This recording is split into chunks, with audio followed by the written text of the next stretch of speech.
SER Podcast.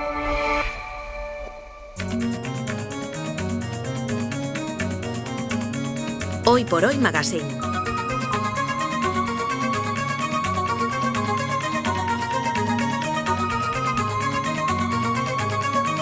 SER Podcast. Parlami dell'esistenza di mondi lontanissimi, di civiltà sepolte, di continenti alla deriva. Parlami dell'amore. Quiero que me respondáis, Jaime García Cantero y Nuño Domínguez, buenos días. Muy buenos días. Como ministros de Ciencia y Tecnología y muy coordinados. A la orden. La verdad es que estáis sincronizados, como los generadores de electricidad. Pero quiero que me respondáis con la mano en el corazón a dos preguntas. ¿Teníais transistor a pilas en casa, sí o no? Sí. Vale. Y la segunda, ¿a cuánto estabais de batería? Porque este dato la gente dice, yo recuerdo la hora. No. Yo lo que recuerdo es a cómo estaba tanto por ciento de la batería mi móvil en el momento del apagón. ¿Cómo estabais vosotros? Yo mal. De hecho, me está aquí mirando Eva Cruz, a la que pedí un cargador en un momento dado. El cargador era un objeto muy deseado el lunes en esta emisora, Sí, así que claro. estuvimos ahí. Sí. Gracias a... Pues nada, yo la verdad tuve suerte. Tenía bastante batería y me aguantó hasta las 8 y pico de la tarde que volvió la luz. O sea que... No bajasteis fui al ejemplar. coche a cargarlo en el coche, ¿no? No. No. Yo sí lo hice, ¿eh? Sí. Yo Bueno, bajé... Yo es que no tengo coche, entonces tendría que haber sido A ver, al coche sí. de otro y es más raro. Si la radio tira de grupo electrógeno, tú puedes tirar de coche. ¿Sabes? Hombre, No pasa por nada, supuesto, no pasa por nada. supuesto. Bueno, hablemos un poco del apagón. Decíamos ahora, Nuño, que no están claras las causas. Ayer Beatriz Corredor dijo aquello de tenemos más o menos una idea, pero más o menos no se sabe qué es lo que pudo pasar. Emerge ya el debate, que ahora comentábamos también incluso con los líderes sindicales que han venido esta mañana del 1 de mayo a la radio, entre renovables, nucleares. 3 días después, Nuño, ¿qué podemos decir que no se haya dicho todavía del apagón? Bueno, el problema es que efectivamente hasta que no se sepa la causa exacta, que hay que saberla al milímetro, pues todo lo que podamos especular no es más que eso, especulación. Yo lo que pensaba esta mañana es, haya pasado lo que haya pasado, aquí estamos ante una oportunidad para ser líderes en innovación. Es decir, es verdad que el sistema eléctrico español, esa llamada excepción ibérica, tiene cosas buenas y cosas malas, ¿no? Una de las cosas buenas es que a niveles mayoristas tenemos una electricidad más barata que en otros países, porque tenemos mucha eólica, tenemos mucha renovable. Y aparte no tenemos apenas conexiones con el resto del sistema europeo, que es el que nos podría sacar de un apagón como el que tuvimos. En parte porque Francia, por ejemplo, que es el país con el que podríamos tener más conexiones, pues no le interesa, porque tal vez nuestra electricidad es más barata y no quiere que entremos en su mercado. Bueno, sea como sea, tenemos que inventarnos la manera para que España pueda tener un sistema robusto con el tipo de energías y con el perfil energético que tenemos, que aspiramos a tener cada vez más renovable y ir desechando los combustibles fósiles. Pero en teoría eso no lo teníamos ya. En teoría lo teníamos ya, y en teoría el gestor es el que entiendo que tiene que hacer simulacros y que tiene que estar preparado para situaciones como estas. Incluso sus documentos para organismos públicos de fiscalización decían que era posible y que era un riesgo. Y simulacros hace. Yo creo que ahí tenemos que separar. Yo creo que España ha avanzado muchísimo en la generación renovable. Por eso cuando decías este debate en torno a renovables, es un debate bastante estúpido, ¿no? O sea, podemos tener energía... Es que esto ya está determinado por la política energética de Europa. O sea, tenemos que ir a más renovables. Y limpia, podemos tener energía baratísima y limpia, ¿por qué no tenerla? Lo que sí que es evidente es que tenemos que también transformar nuestra red, tenemos que transformar nuestras infraestructuras para que esta maravilla que tenemos, este maná que nos ha caído, que es tener energía casi gratis y limpia, podamos utilizarla de la manera adecuada. Y la red, la generación ha avanzado muchísimo, la red no ha avanzado tanto. Y sea o no sea este el problema, como dice Nuño, hay que poner el foco ahí y pensar en esa transformación pendiente. Eso es, y capacidad de almacenamiento, porque actualmente tiramos mucha energía. Es decir, a veces generamos más energía de la que podemos consumir y esa energía hay que tirarla. hay que almacenarla de alguna forma. Por ahora solo tenemos las clásicas baterías de litio, etcétera, pero es posible hacer otros almacenamientos energéticos. Esto ya lo dijo Elon Musk hay X. Hay países de la Unión Europea que invierten muchísimo más que nosotros en investigación sobre nuevos materiales para almacenamiento energético, nuevas formas de energía. Es decir, aquí hay una oportunidad y si ahora, por ejemplo, hay que hacer un esfuerzo o vamos a tener que hacer un esfuerzo en aumentar el presupuesto de defensa, hombre, la red eléctrica de un país puede considerarse como un componente estratégico de la seguridad de un país, ¿no? Es decir, ¿es posible que fondos de defensa pudieran ir a mejorar la resiliencia de nuestra red eléctrica? Por ejemplo. Claro, pero ¿por dónde empiezas si estás tardando 3 días? Que no digo que tenga que ser una respuesta inmediata, pero si no sabemos lo que ha ocurrido. Bueno, tienes sospechas, pero claro, sí, pero no sabemos exactamente qué es lo que ha ocurrido. Yo creo que ya empieza a ser demasiado tarde como para... Porque, bueno, estamos hablando de que fueron unos cuantos segundos, etcétera, pero bueno, si esto es un sistema tan fiable, debería estar identificada ya la estación o la instalación que falló y por qué, sobre todo, ¿no?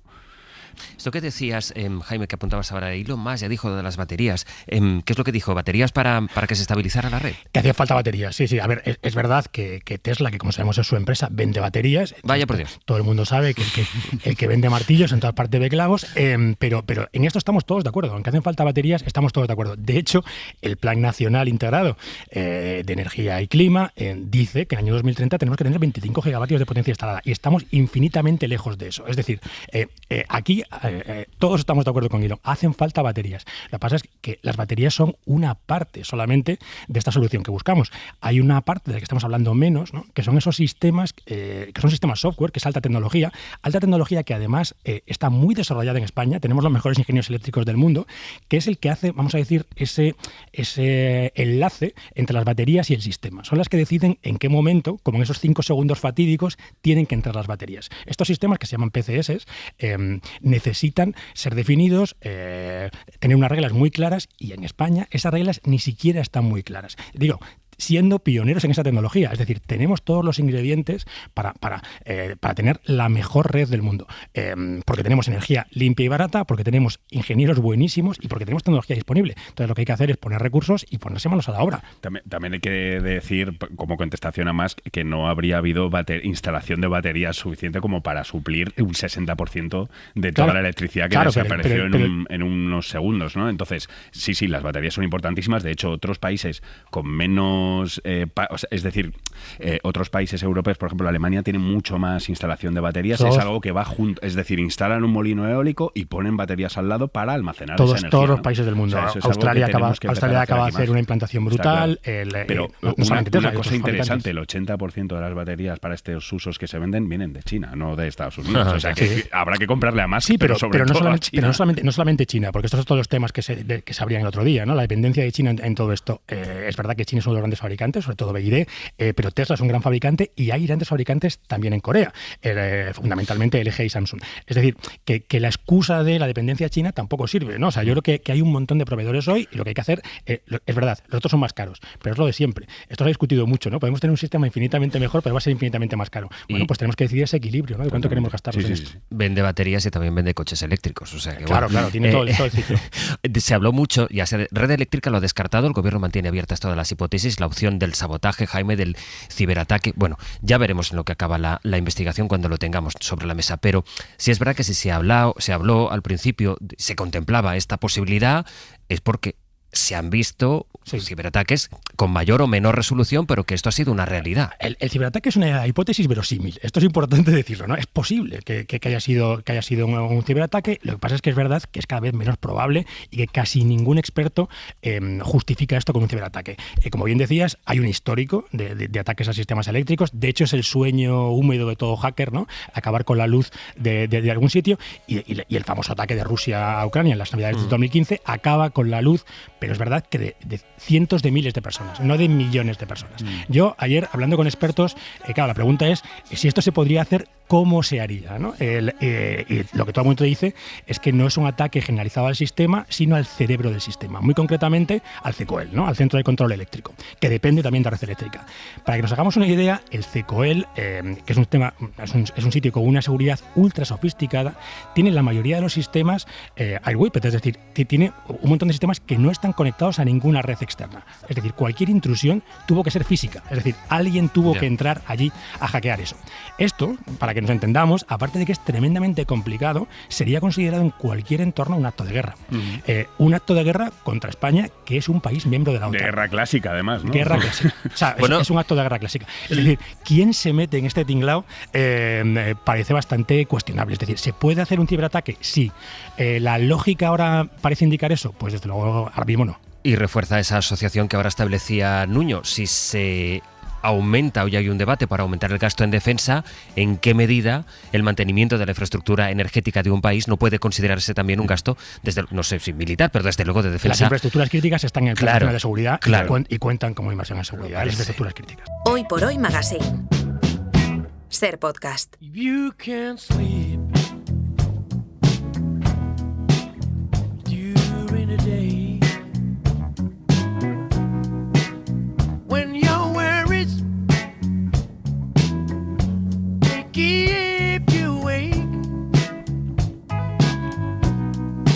If you can't find a switch, if you ¿Os dais can't cuenta de que Eva Cruz os pone siempre música como para ir en coche haciendo largos viajes tranquilamente?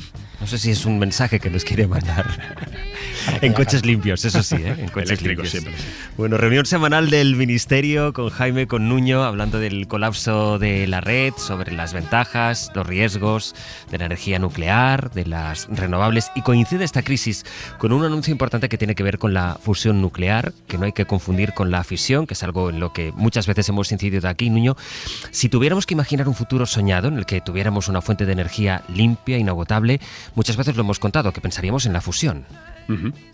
La fusión nuclear, que es lo que sucede en las estrellas, en estrellas como el Sol, ¿no? La unión de átomos, en este caso de hidrógeno, genera pues una fuente de energía inagotable y bastante limpia, aunque bueno, eso... Limpia del todo no existe, ¿no? Limpia del todo no existe. Esto lo hemos hablado alguna vez. Va a haber que utilizar materiales también estratégicos y en el fondo, pues al final hay cierto componente de radiación dentro de estos reactores de fusión que, bueno, son problemas que habrá que solucionar, pero desde luego es la gran promesa, ¿no? Y siempre hacemos aquí el chiste, la energía de fusión es la energía del futuro y siempre lo será, porque llevamos muchas décadas intentando conseguirla y todavía no lo tenemos. Pero bueno, como dices, ha habido una noticia muy importante, que es que el imán más grande del mundo ya está instalado en el mayor reactor de fusión nuclear experimental del mundo, que está en el sur de Francia, en Cadarache. Es el ITER. El ITER, eso es. Es un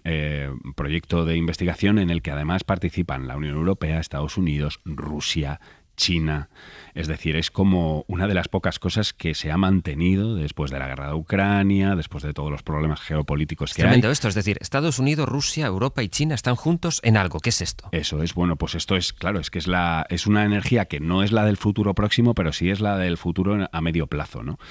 Entonces esto será el primer reactor experimental y después llegarán los reactores comerciales. A todo esto luego cada país está haciendo sus esfuerzos, es decir, China también está haciendo o intentando hacer su propio reactor experimental por su cuenta, pero tiene aquí una parte de sus huevos los tiene en esta cesta, ¿no? Porque es un proyecto muy importante. Es la energía que nos decía antes Sergio Castro que podía levantar un portaaviones. Efectivamente, este imán, el solenoide central, que ya está instalado, podría levantar un portaaviones. Es decir, genera una energía descomunal. ¿Para qué? Porque necesitas generar un campo magnético que te mantenga lo que hay dentro del reactor, se llama plasma, y es básicamente un estado de la materia en el que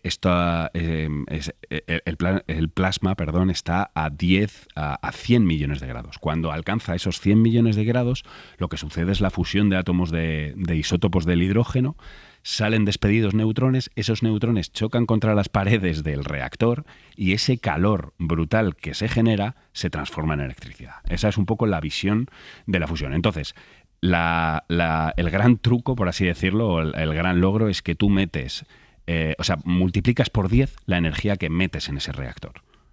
Es algo muy, muy, muy eficiente si lo conseguimos.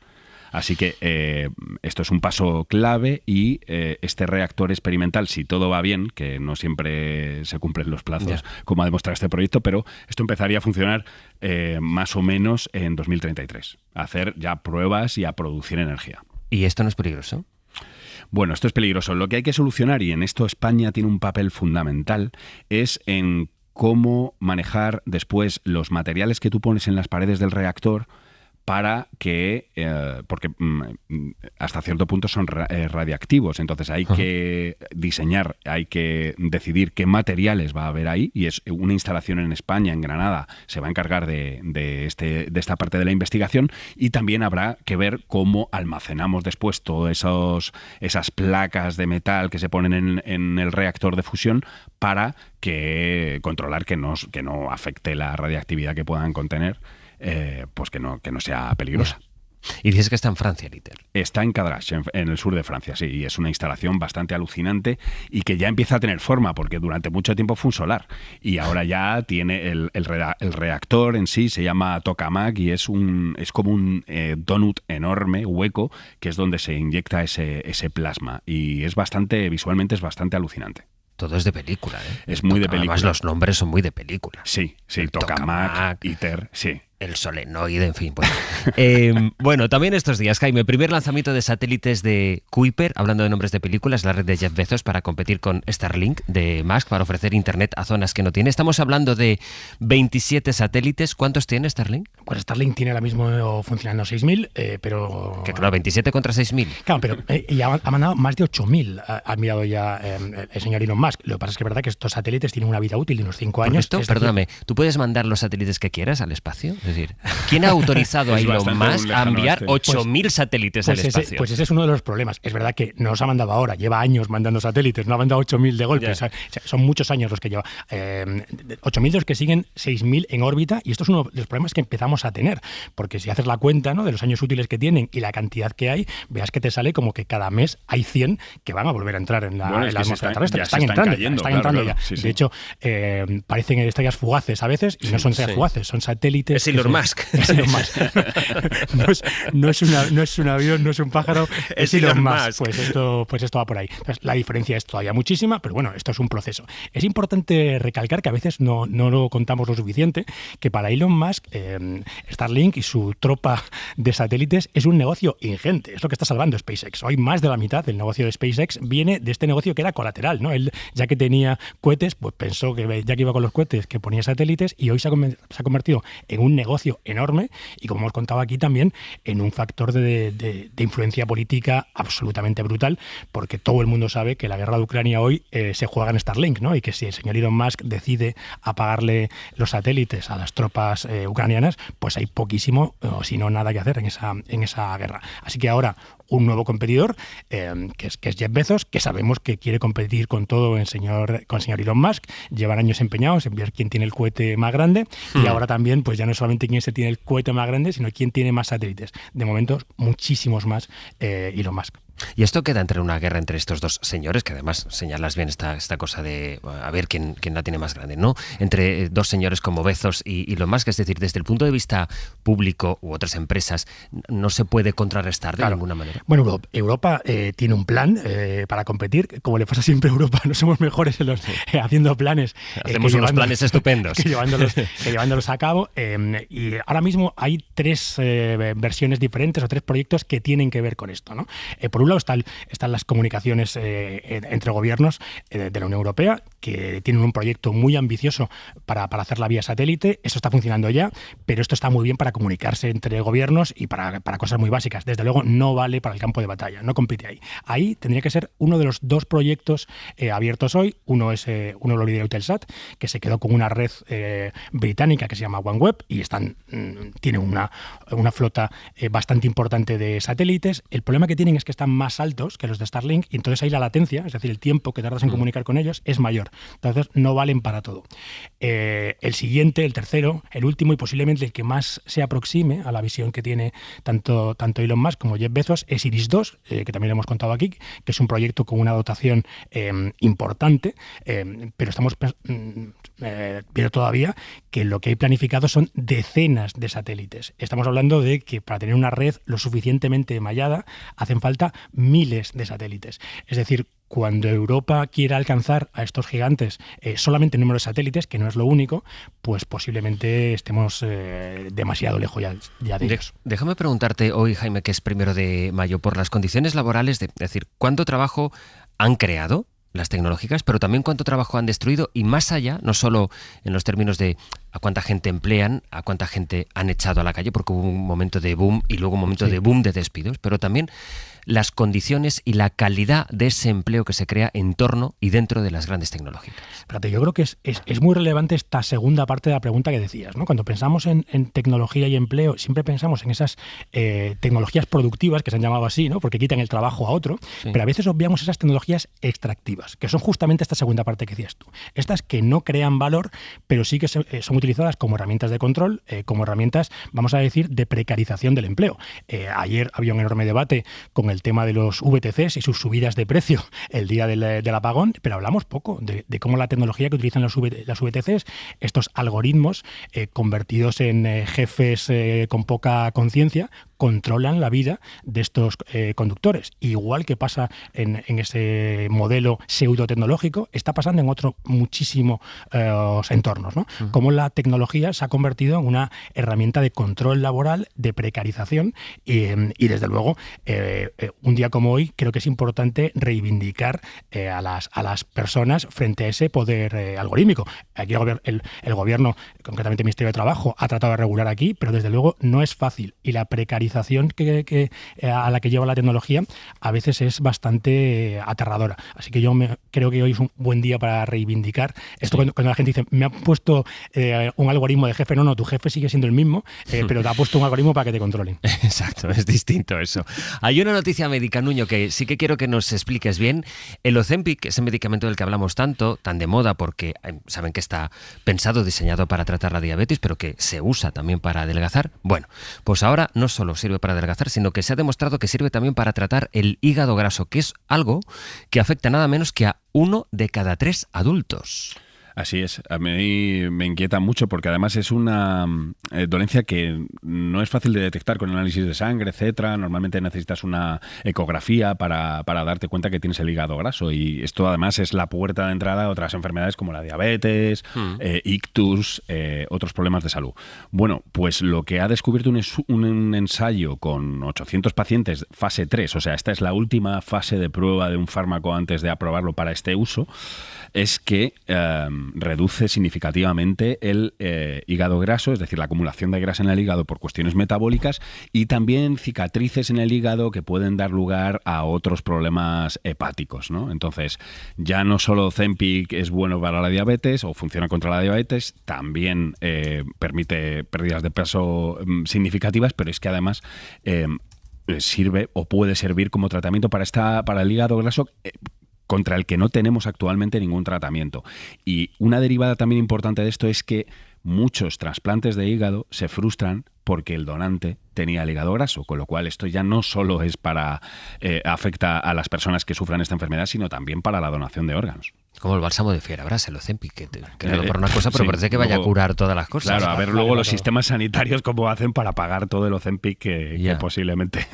Bueno, no solo hay Ozempic, hay otros fármacos similares, al final la molécula es semaglútida, pero bueno, esto es una revolución, yo creo.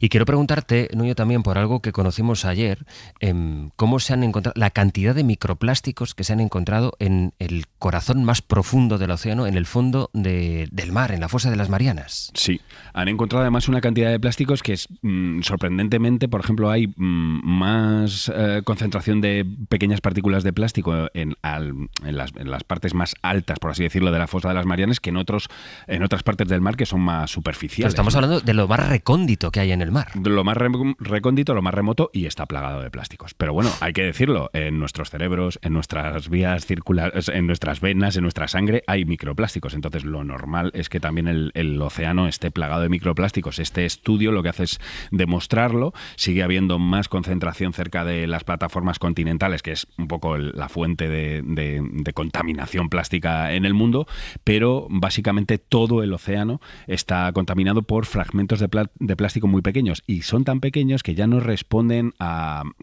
las leyes de la gravedad, por así decirlo, sino que entran en juego otros factores como la densidad del agua, la presencia de microorganismos en el agua que... Pero esto no tiene vuelta atrás, porque esto ¿cómo lo retiras? Claro, No, esto y además está ahí para siempre. Claro, y es muy interesante porque ya no solo es una fuente de contaminación que afecta a la fauna marina, sino que además puede afectar al ciclo del carbono, que es algo esencial para que la Tierra pueda fijar carbono, que tener una atmósfera respirable. Es decir, estamos produciendo materiales que están interfiriendo con los pilares del funcionamiento natural de nuestro planeta, ¿no? Estos tan pequeños no se puede hacer nada, pero los grandes sí, y tenemos que hacer cosas. Tú sabes que estás cerca del Mediterráneo, el Mediterráneo está lleno de plástico. Yo la semana pasada estuve con un programa que se llama Upcycling the Ocean, estuvimos en Ibiza con pescadores, y es brutal la cantidad de plástico que se saca del mar. Y cuando ves la pesca de arrastre, este es un proyecto de la Fundación EcoAlf, y llevan 10 años sacando toneladas de plástico del Mediterráneo. Es absolutamente brutal. Y creo que concienciar también a los pescadores de que es parte también de su labor, y lo están haciendo, ¿no? Que una vez que sacas este tipo de basura, no la vuelvas a tirar, sino que la lleves a un sitio donde pueda ser reciclada, creo que es fundamental. O sea, que hay cosas que podemos hacer con los microplásticos, sí, no, pero con los macroplásticos sí. Sí, el problema es que mientras sigamos produciendo tanto plástico, es muy difícil de atajar, pero bueno. No parece que vaya a cambiar mucho la cosa, pero es increíble eso, cuando te imaginas en el mar, incluso cuanto más cristalina está el agua, que piensas qué pura, qué limpia está el agua, pensar que la cantidad de microplásticos... Es una sopita de plástico. Claro, que puede haber ahí, si incluso en el lugar más profundo del planeta, pues ha aparecido tal cantidad de microplásticos. En fin, ministros, que ha sido un gusto, como cada jueves, compartir un ratito de radio con vosotros. Os honra mucho haber venido a trabajar el día del trabajo, he de deciros. No esperaba menos, por otra parte. Pero en fin, que tengáis un buen puente si es que lo tenéis. Un abrazo, chicos. Igualmente, un abrazo. Hoy por Hoy Magazine. Ser Podcast. Usted no sabe con quién está hablando, así es como se llama esta sección en la que el equipo me propone hacer una entrevista sin decirme el nombre ni el trabajo del invitado. Conocen el juego.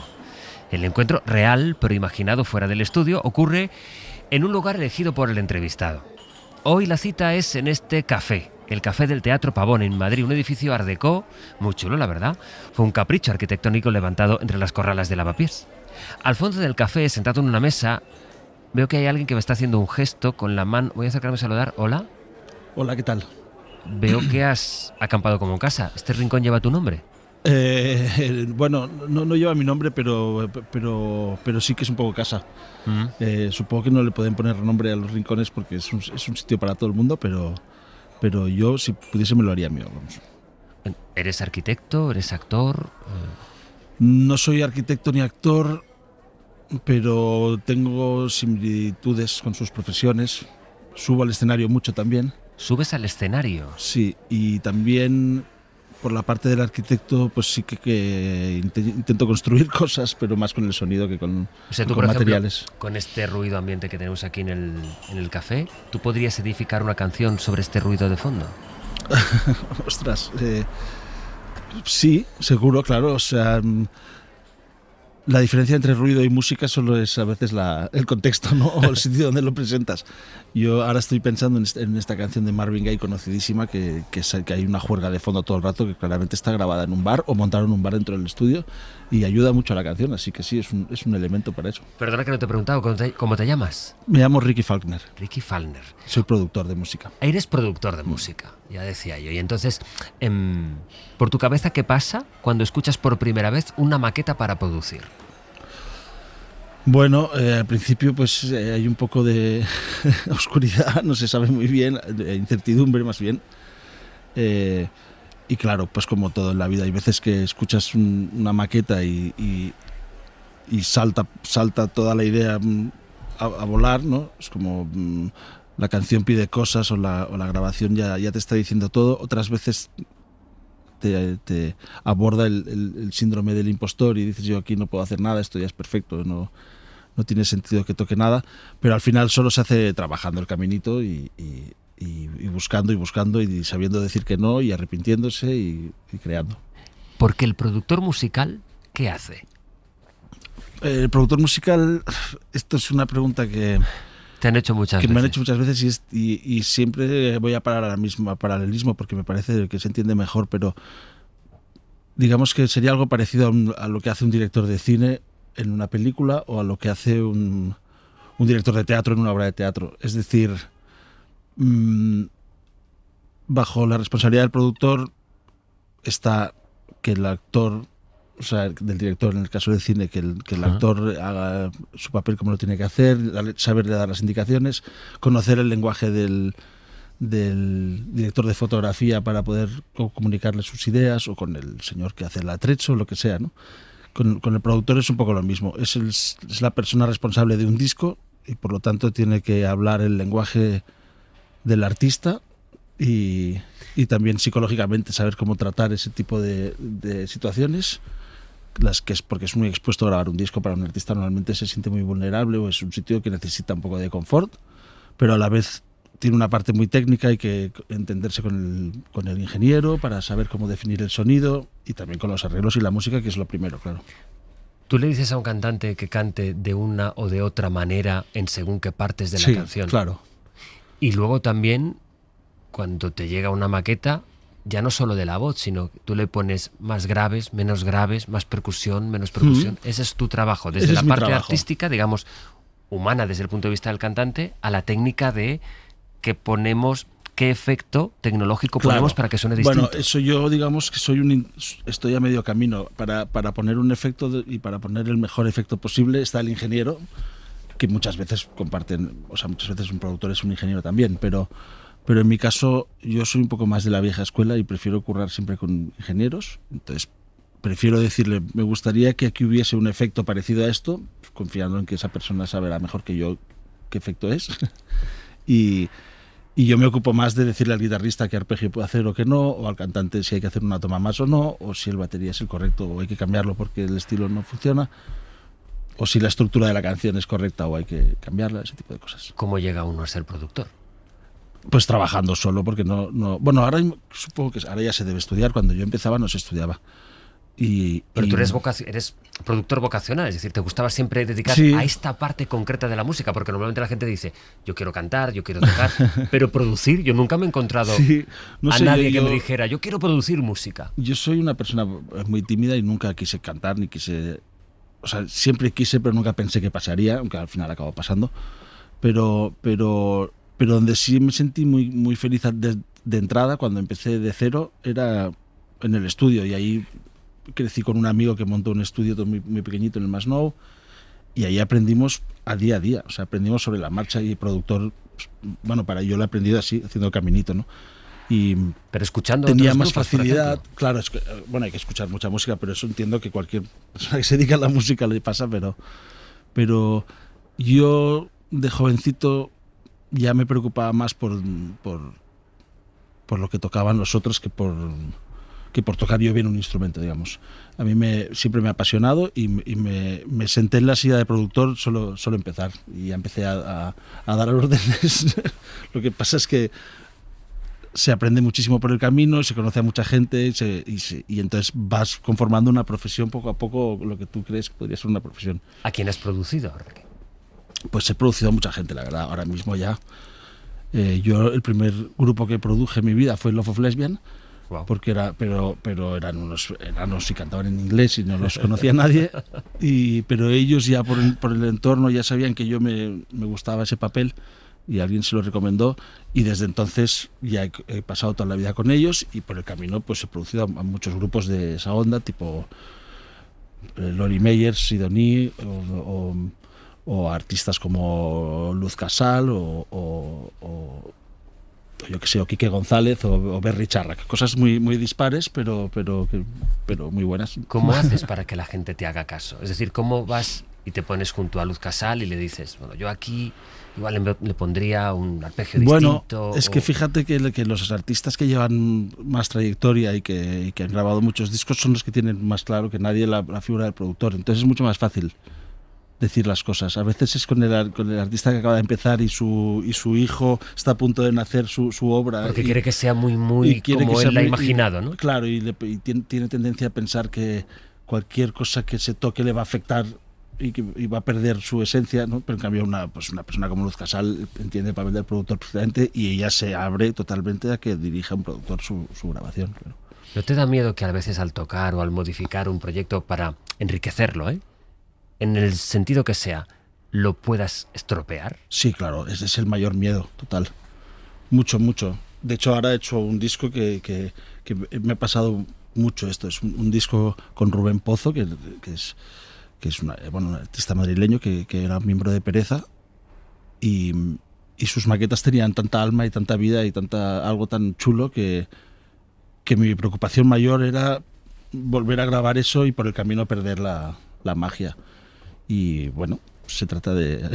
A veces te da miedo tocar o proponer cosas por si sí, yo tengo que rompes algo. Yo tengo que proponer y tocar mucho, pero a veces hay que aprender a no tocar nada, claro. ¿Cómo sabes cuándo es la buena? Es decir, cuando tú defiendes una versión y el intérprete o el grupo defiende otra y la escucháis y demás. ¿Cuándo? Porque claro, todo esto tiene un componente muy elevado de instinto, de intuición. Mucho, porque además los discos casi siempre se graban por partes y nunca es la buena de todo. Siempre pues empieza siendo la buena de la batería sola. Digamos. Entonces cuesta, pues, se trata de hay que hacer muchos actos de fe y hay que dar por hecho que lo que has aprendido con los años es que esa batería ahora ya está bien y que te servirá para las siguientes cosas que grabarás y también hay que pedir un acto de fe al artista muchas veces porque yo puedo imaginar lo que puede pasar después pero no se lo puedo enseñar todavía. Entonces, bueno, hay que buscar ese equilibrio. Tú eres una de esas personas que construye una moda musical, es decir, que ahora se actúe o haya un determinado estilo de música que tenga, pues no sé, una particularidad que todos tienen este ritmo, este compás, o que esto suena, ahora se mete más autotune, ahora menos. Sí. Vosotros contribuís a eso, a que haya como una especie de tendencia, sí, ¿no? Seguramente. Igual que los creadores de moda, claro. los creadores de un sonido concreto. Claro. Sí, supongo que tomas decisiones y si el proyecto en el que estás trabajando tiene resuena mucho o tiene mucha pegada, puede cambiar cosas, pero al final las modas tienen más que ver con los músicos, es decir, uno se contagia mucho de la música que escucha y de la música que le envuelve, músicos y productores. Entonces suele pasar que yo grabo muchos grupos y ahí según qué años está de moda algo y todos piden eso, ¿no? Es que nos gustaría sonar así y yo lo he pasado muchas veces, ¿no? Quiero sonar como Fénix, quiero sonar como Black. Entre el entorno musical, pues cada año salen cosas que nos vuelan la cabeza, ¿no? Pero de la lectura de todas las influencias y de los pequeños homenagios, por no llamarlo ni plagios ni homenagios, ni homenajes, como homenagios. Dice mi amigo Martí Perarnau. Basándonos en muchos pequeños homenajes, a veces construimos un disco que es una novedad brutal, ¿no? O sea, que tiene un alma nueva. Pues, así funciona la música, claro, el arte.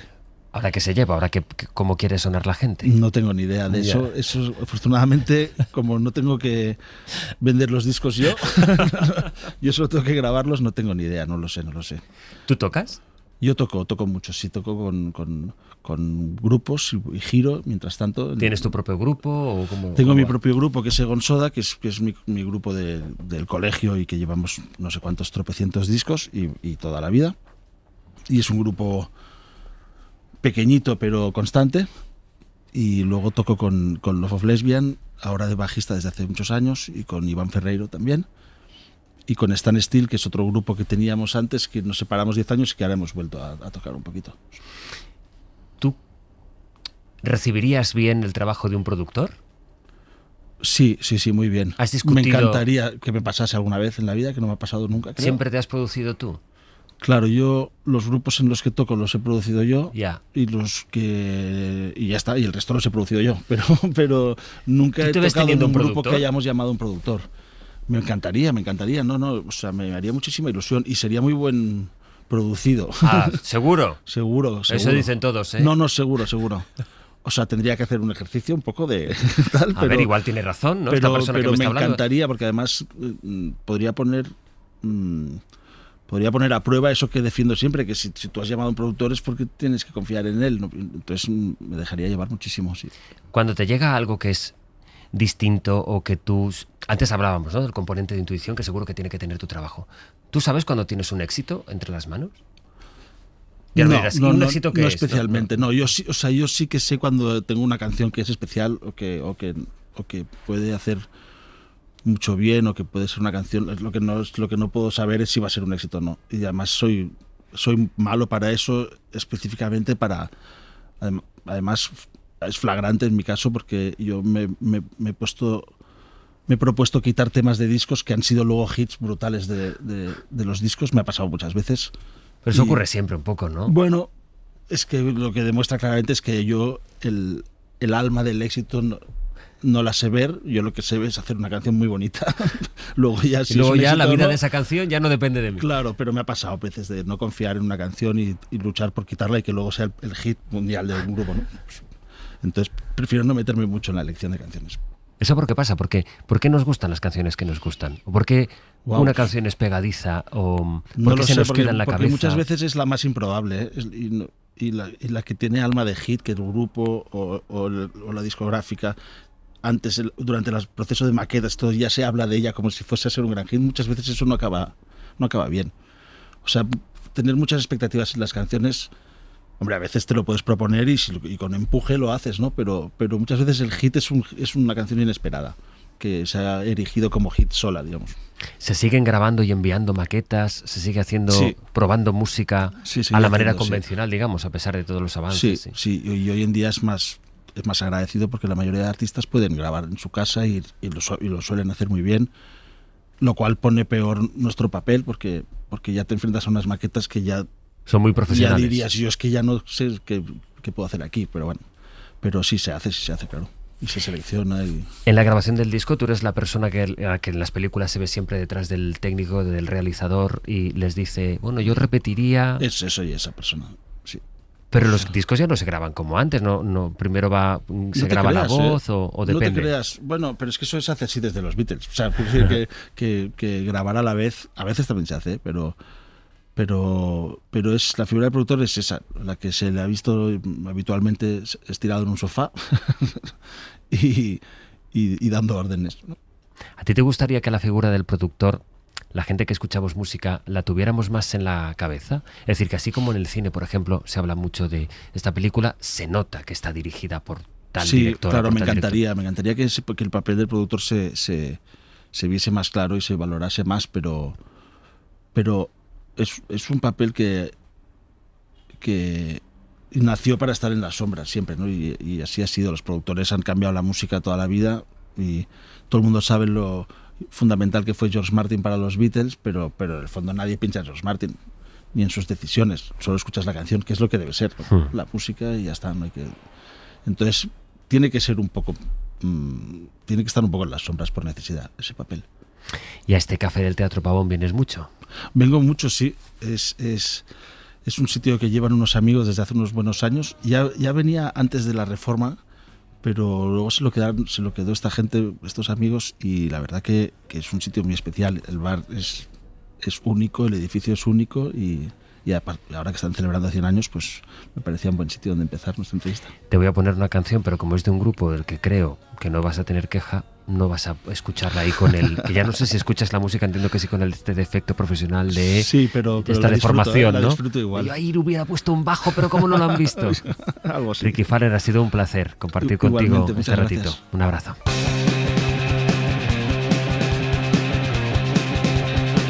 Hoy por Hoy Magazine.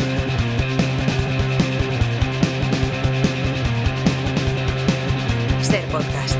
¿Qué significa la palabra tú? ¿Qué significa la palabra hogar? ¿Qué significa la palabra ser?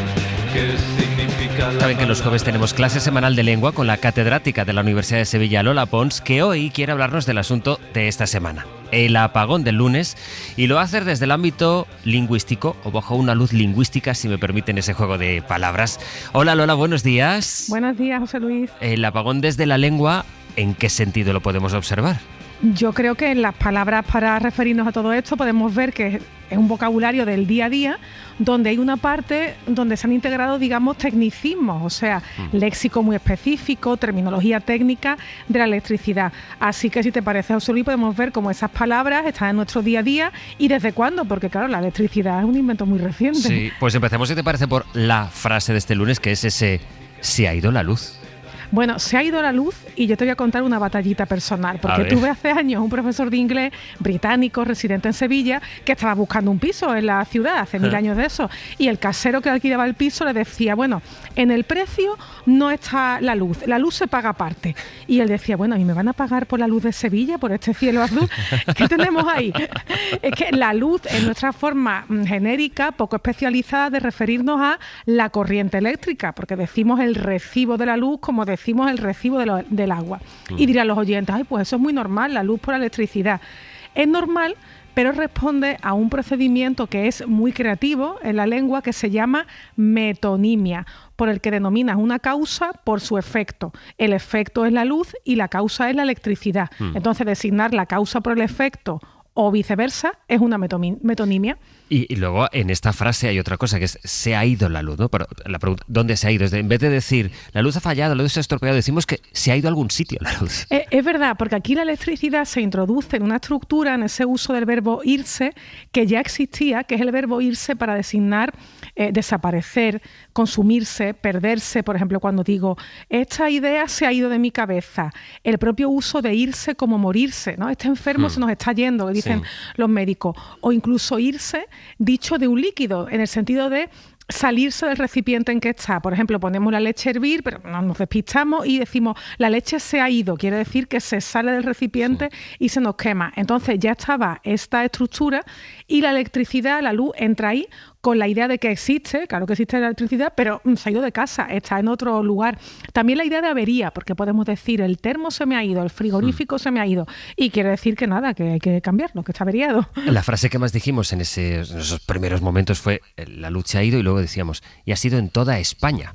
Claro, toda España decíamos. ¿Es que España es femenino? ¿Es femenina? Mira, la pregunta me encanta porque es verdad que creo que es la frase que más se dijo en toda España y Portugal, ¿no? España la hacemos femenina, pero le pregunto a los oyentes que piensen, ¿qué dirían de Portugal? ¿Se ha ido en todo Portugal o se ha ido en toda Portugal? Y la pregunta es, ¿qué género, claro, tienen los países? En general, los países, igual que las ciudades, tienen el género influido por su terminación. O sea, los que acaban, como por ejemplo España, Sevilla, Valencia, acaban en la vocal A, átona, lo solemos hacer femenino y decimos, esta es la España que queremos. Así era la Valencia de hace unos años. Pero si acaban en consonante, en general los hacemos en masculino y decimos, pues el Madrid que habito o Portugal completo, yo creo que lo haría en masculino, Portugal completo está oscura. Pero pasa una cosa muy curiosa y es que cuando usamos el determinante todo, puede aparecer tanto masculino como femenino. Y ahí podemos decir todo Sevilla y toda Sevilla. O sea que la totalidad, digamos, induce a los dos géneros. Es verdad. La luz se apaga, las radios se encienden, es algo de lo que también hemos hablado, apagar y encender, que han sido dos verbos, Lola, muy, muy pronunciados esta semana. Sí, me gusta mucho que no son los típicos verbos contrarios con prefijo, o sea, que no son cargar, descargar, permeable, impermeable, ¿no? Para el caso del adjetivo real y real. son antónimos que aquí no se basan en prefijos que están o que no están. O sea, tenemos dos palabras distintas para cada uno de ellos. Una palabra específica para que la luz cese y una palabra específica para que la luz llegue. Y las dos son interesantes. Encender es del latín incendere, que deriva de candere, que significaba ser blanco. Es el mismo origen, blanco de color, es el mismo origen que el adjetivo cándido.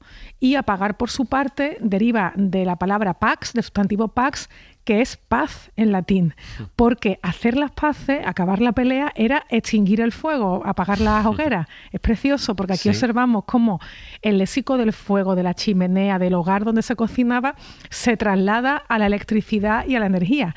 Y decimos apagar la chimenea, pero después apagar la luz, apagar el móvil, e incluso nosotros mismos nos concebimos como si fuésemos un dispositivo encendido y decíamos, ay, José Luis, yo querría apagar este pensamiento que me persigue, ¿no?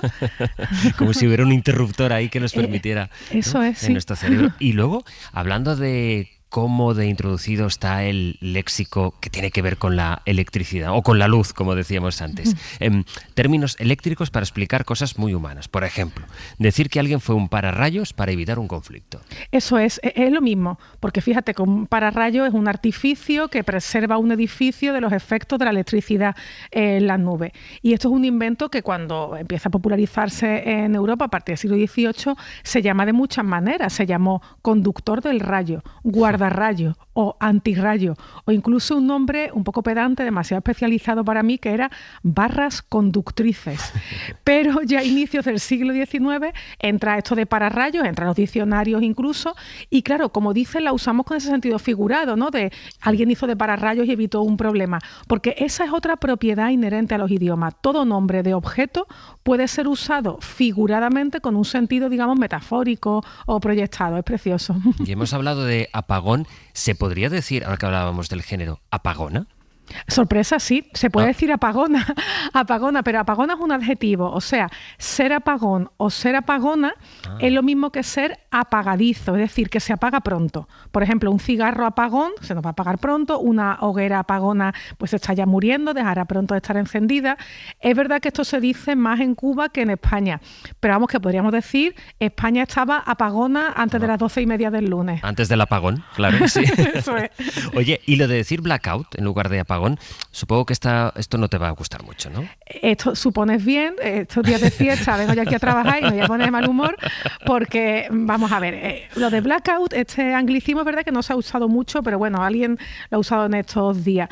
Yo creo que la palabra apagón tiene la belleza de que no solo se usa para lo que nos pasó el lunes, sino que también tiene otros sentidos, que se habla en otros contextos de apagón informativo, apagón mediático, y esto es porque tiene una serie de connotaciones la palabra apagón, mientras que blackout, este término inglés, esa especie de fundido a negro, no ha desarrollado esa capacidad metafórica.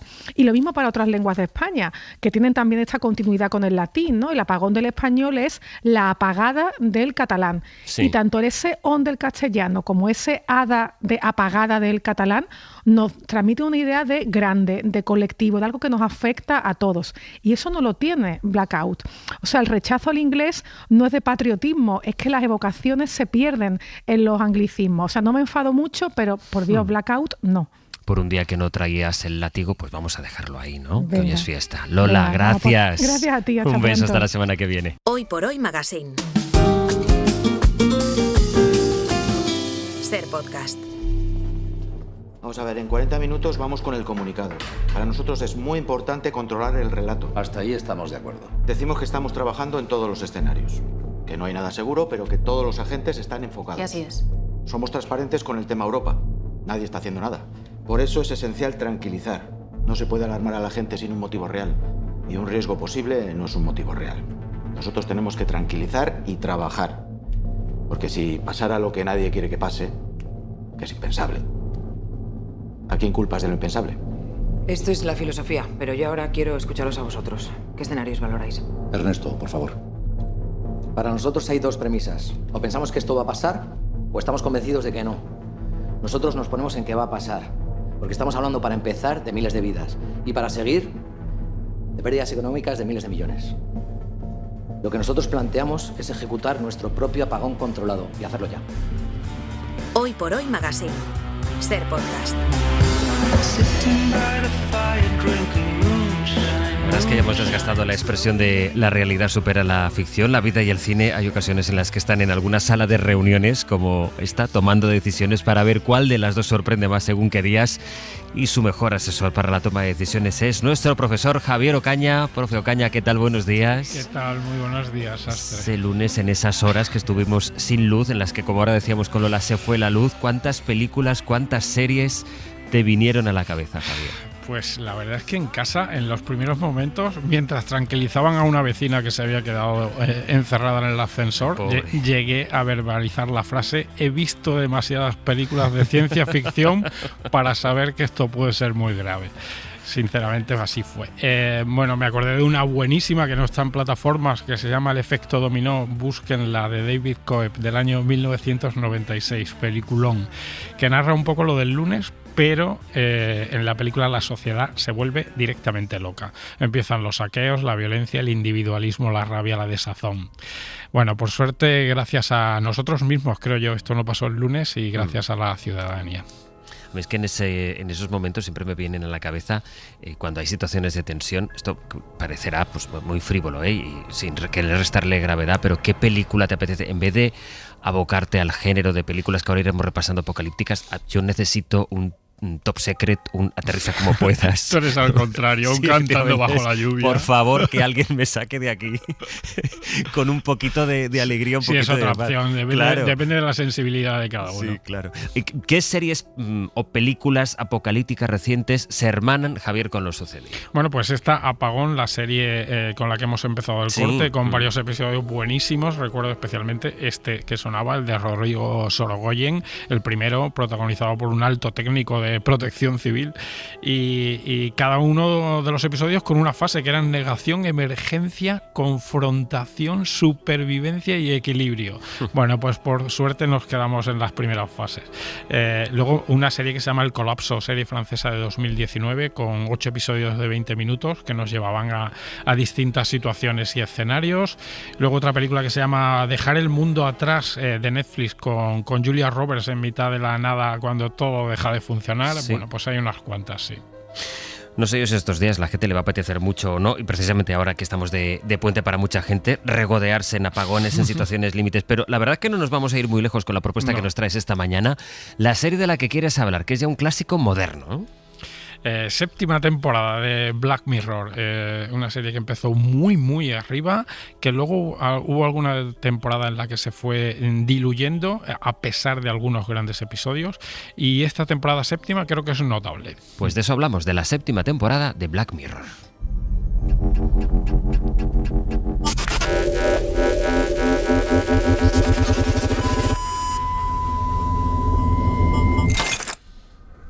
¿Qué aporta la larga lista de episodios de esta serie que ya hemos visto, Javier? Bueno, pues son 6 episodios que yo creo que cumple con creces las expectativas de los seguidores, que tiene temas muy interesantes, como creo que casi siempre. Recordemos que cada episodio es una historia con una dirección distinta, personajes distintos. Hay algún guiño entre episodios de algunas temporadas, pero en general son independientes, distopías presentes o futuras, siempre relacionadas con las consecuencias de la tecnología. Así creó la serie su creador, Charlie Brooker, inteligentísimo este escritor y siempre inquietante. Y en esta temporada es curioso porque se mira evidentemente mucho al futuro, pero echando la vista atrás, mirando hacia el pasado de nuestras sociedades y hacia el pasado de nuestras vidas también. Vamos a hacer, si te parece, un repaso por algunos de los episodios, empezando por el primero, Gente corriente. Rivermind es una revolución de la ciencia neurológica. Su funcionamiento es puntero, pero increíblemente simple. Tomamos una muestra de la zona afectada, de su estructura neuronal, y la clonamos en nuestra unidad central. ¿Cuánto va a costar esto? Menos de lo que crees. Es menos de lo que tenemos, porque vamos algo justos. De verdad, es menos de lo que crees. Y la cirugía es gratuita. Ya sabemos que gratis no hay nada. ¿Qué decimos del primer episodio de esta séptima de Black Mirror? Es fabuloso este episodio, de los grandes episodios de todas las temporadas de Black Mirror. ¿qué estamos dispuestos a hacer médicamente y económicamente para salvar la vida de un ser querido? Pues es una pareja joven ante una enfermedad, un derrame cerebral que deja en coma a la mujer, y hay una solución tecnológica a su alcance, pero conlleva una suscripción y unas condiciones tecnológicas. Inmediatamente yo creo que nos preguntamos qué haríamos nosotros en esta situación. Parece ya, por tanto, una crítica a una realidad muy actual, ¿no? Pues hay una reflexión interesantísima y brutal a la sanidad privada y las mentiras de la sanidad privada, a la de los servicios plus o servicios premium, a los avances médicos no democráticos, evidentemente. Es un episodio sobre la codicia, sobre las redes sociales, sobre las formas de ingresos económicos a través de las redes sociales, con las bajezas que hay que hacer, lo que lleva siempre a la humillación, que solo tenemos ahí ya, no está en el futuro, está ahí. Sí. Y nos hace, yo creo que nos hace ver que en realidad no entendemos la vida, que es algo que hablamos la semana pasada con la película de Costa Gabras. No entendemos que está la vida y está la muerte, y que hay unos límites, y que hay unos límites también en torno al amor. Es un episodio muy profundo, muy triste, muy inquietante y muy bueno. Es verdad que tú, fabuloso, con esa pasión con la que lo acabas de decir, lo dices muy poquitas veces. O sea que, desde fabuloso luego, es para tenerlo en cuenta. Vamos con el siguiente. María, Verity Green, ¿te acuerdas de mí? Colworth Manor High. ¡Madre mía! Sí, pues claro. Sí.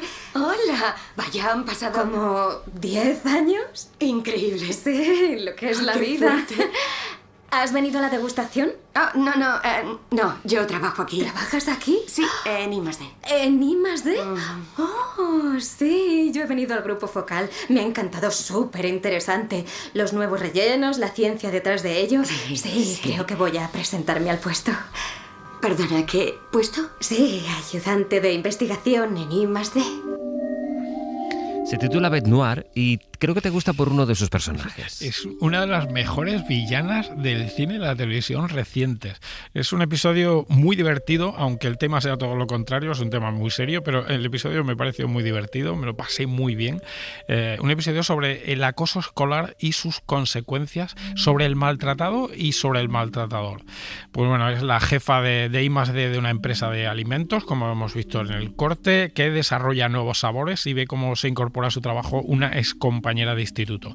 Es un thriller sobrenatural o fantástico que tira de la psicología del olvido, que creo que es algo muy interesante, de la ambición, de la codicia, y se puede aprender incluso lo que es el efecto Mandela, que yo no tenía muy claro lo que era ese fenómeno psicológico donde una cantidad enorme de personas recuerdan un evento, un detalle o una frase de manera diferente a lo como en realidad fue. Digamos que es un recuerdo falso compartido.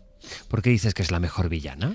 Es una villana apasionante. Es una villana con razones, que eso es importante, con razones poderosas para ser una villana, que tiene un pasado y un presente apasionantes, y con unas situaciones en el episodio fascinantes. Y luego hay una interpretación por parte de la actriz que está fantástica, que se llama Rosie McEwen, que la verdad es que me subyugó y me entretuvo mucho y me inquietó, evidentemente. Vamos con un tercer episodio, Elegía. Hoy celebramos la vida de Carol Royce. Como guía, mi papel es ayudaros a recordar, revivir y recopilar vuestros mejores recuerdos de ella. ¿Y si nos saltamos la introducción y me dices qué tengo que hacer? Está bien. Veamos. Primero vamos a calibrar. Solo tiene que poner el disco guía, o sea, a mí, en su 100. Ahora lo único que tiene que hacer es pensar en Carol. Hace mucho que no pienso en ella. Entiendo. Pero intente acordarse de ella ahora. Cierre los ojos e imagínese su cara.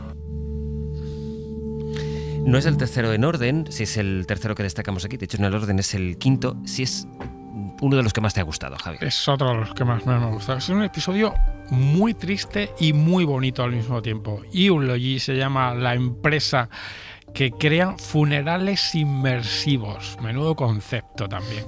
La historia es la de un hombre al que le piden que participe en el funeral inmersivo de un antiguo amor, un gran amor. Aquel amor que le cambió la vida para bien al principio y luego para mal. Y todo el episodio es un diálogo entre él y algo así como el sistema operativo de la empresa. Y aquí se reflexiona sobre el amor, sobre la memoria y sobre la reconstrucción de la memoria. Es algo que me parece también fascinante, que es las mentiras que nos contamos para no ver lo mal que lo hicimos en una determinada relación amorosa. Este sería, por tanto, tu top 3, ¿no? Gente ese común. sería mi top 3, sí. Vale, para quien quiera ver la serie, Black Mirror, pues ahí está el top 3 de Javier, que es Gente Común, Bête Noire y Elegía. No sé si el resto es que te han parecido más flojos o te han sorprendido menos. Eso es. Sumaría también un episodio que no está nada mal, que se llama Juguetes, que es retrofuturista, y eso siempre gusta, que recupera los juegos de los años 90. Hay un guiño a los Tamagotchi. O sea, que yo a los Tamagotchi no llegué, pero sé lo que eran. Yo sí. Y es un episodio protagonizado por lo que ahora llamamos un geek, un mal llamado friki, esos que ahora son un poco los amos del mundo.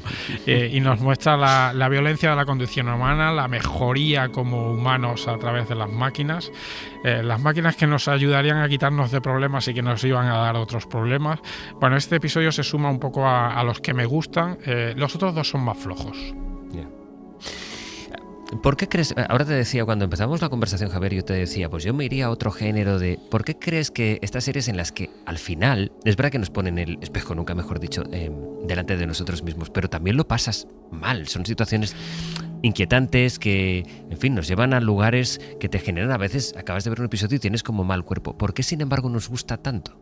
Pues sí, yo creo que son temas que están ahí, que están cercanos, que los ves como de pasado mañana, y yo creo que eso es siempre muy interesante.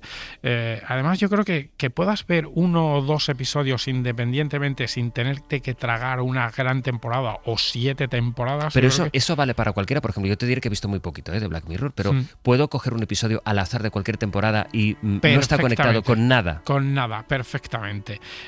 Yo creo que es increíble la capacidad que tiene Charlie Brooker para encontrar nuevos temas. Que sea desasosegante, puede que a más de uno le eche para atrás, pero creo que a otros los va a echar hacia adelante. Entonces, me quedo de esta 7ª temporada Gente Común, Bête Noire y Elegía como los 3, y Juguetes, los que más recomiendas tú, pero sí, ponte que invitamos a alguien a que vea por primera vez o descubra Black Mirror. ¿Qué le recomendamos? Ya sabemos esta 7ª temporada, pero si tuvieras que decir, no sé, 2, 3 episodios, pues de los 33 que creo que hay. Nunca en la vida voy a olvidar episodios como uno que se llama Cállate y Baila, que la gente pueda apuntarlo, los que nunca se hayan acercado a Black Mirror. Cállate y Baila, sobre un chaval viendo porno y sus consecuencias. Otro que se llama Hank de DJ, sobre un programa de citas con fecha de caducidad para las relaciones. Otro que se llama Caída en picado, sobre la obsesión por los likes en redes sociales. Y otro que se llama Ahora mismo vuelvo, sobre la muerte y la adicción a las redes sociales. Y quizá el mejor de todos es el primer episodio de la primera temporada.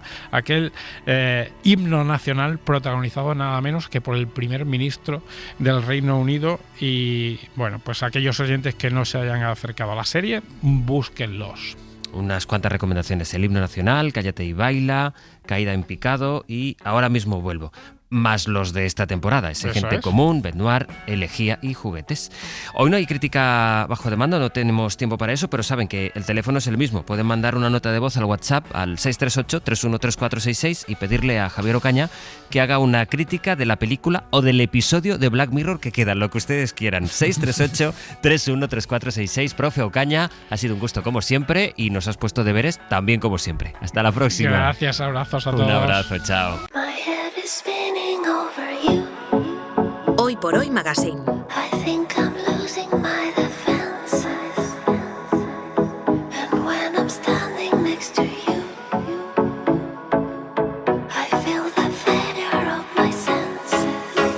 Ser Podcast.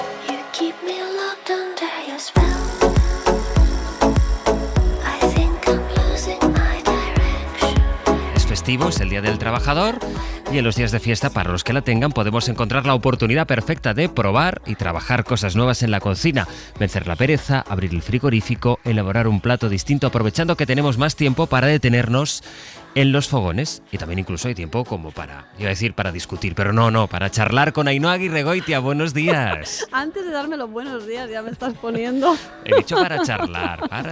Buenos días, Sastre, ¿cómo estás? Bien, ¿y tú? Bien, también, muy bien. ¿Sobreviviste al apagón? Sí, de hecho estaba pensando, sobreviví al apagón y estaba pensando que todos mis colegas colaboradores han centrado el tema en cosas relacionadas y yo me lo estoy pasando todo un poco por el forro. La semana pasada yo tenía que haber hablado de cocina argentina. Pero está muy bien, ¿no? Me dice Pedro, tenías que haberle dedicado el día a la cocina argentina la semana pasada y hoy a la supervivencia con un hornillo. Aquí el secreto está en la variedad. Ya hemos hablado mucho del apagón, pues oye, vamos a otras cosas. Sí. ¿Qué podemos hacer con luz? Mira, esta es la relación que tiene tu tema con él.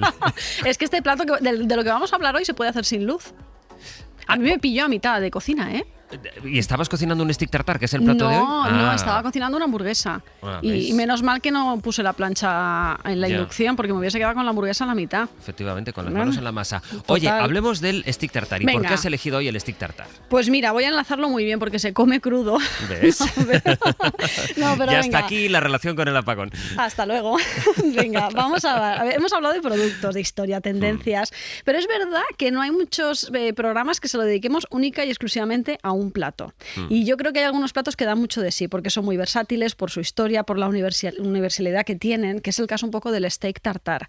¿Se trata de un plato crudo? Sí, pero con muchísima sustancia. Hay quienes dicen incluso que cocinar en crudo no es cocinar, yo no estoy de acuerdo con eso. Hay filosofía de fondo, o sea, podemos tener hay varias escuelas en eso. Lo de trocear unas fresas es cocina, Sastre. Para mí sí.